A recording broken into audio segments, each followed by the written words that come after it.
सोनपुर गांव घने जंगलों और पुराने किलों के लिए मशहूर था। लोग कहते थे कि इस जंगल के बीचों बीच कहीं राजा विक्रमादित्य का छुपाया हुआ खजाना आज भी दफन है।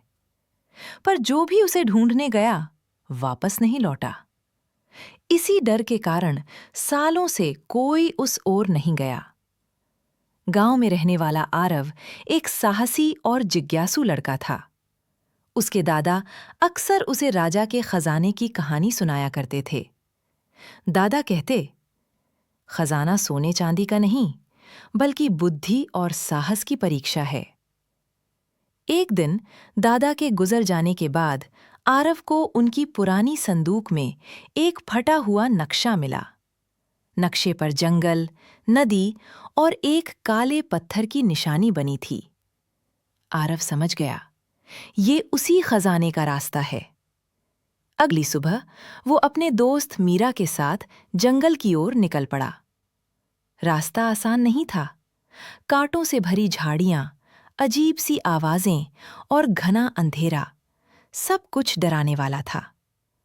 अचानक जमीन धंस गई और दोनों एक पुराने सुरंग में गिर पड़े। सुरंग के अंदर दीवारों पर मशालें अपने आप जल उठीं। आगे बढ़ने पर एक पत्थर का दरवाजा मिला, जिस पर लिखा था, जो लालच छोड़ दे वही आगे बढ़े। मीरा ने कहा, शायद यहां से सिर्फ वही जा सकता है जो दिल से साफ हो। आरव ने आंखें बंद की और आगे बढ़ा। दरवाजा अपने आप खुल गया। अंदर एक विशाल कक्ष था। बीच में एक संदूक रखा था, लेकिन उसके चारों ओर सांप जैसी आकृतियां बनी थीं। आरव जैसे ही संदूक की ओर बढ़ा, जमीन कांपने लगी। तभी एक गूंजती हुई आवाज आई, बताओ, असली खजाना क्या है? आरव घबरा गया, पर दादा की बात याद आई। उसने उत्तर दिया, ज्ञान, साहस और सच्चाई। तुरंत सब शांत हो गया। संदूक खुला, पर उसमें सोना नहीं था। उसमें थी पुरानी किताबें, गांव के लिए पानी की योजना, खेती के नए तरीके और एक संदेश। जो इसे गांव के भले के लिए इस्तेमाल करेगा, वही सच्चा धनी होगा।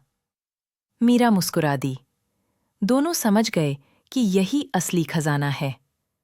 वे किताबें और योजनाएं गांव ले आए। कुछ ही समय में सोनपुर बदल गया। खेती लहलहाने लगी, पानी की समस्या खत्म हो गई और लोग खुशहाल हो गए। आज भी जंगल में वो किला खड़ा है, पर लोग जानते हैं, खजाना वहां नहीं, अच्छे इरादों में छुपा होता है।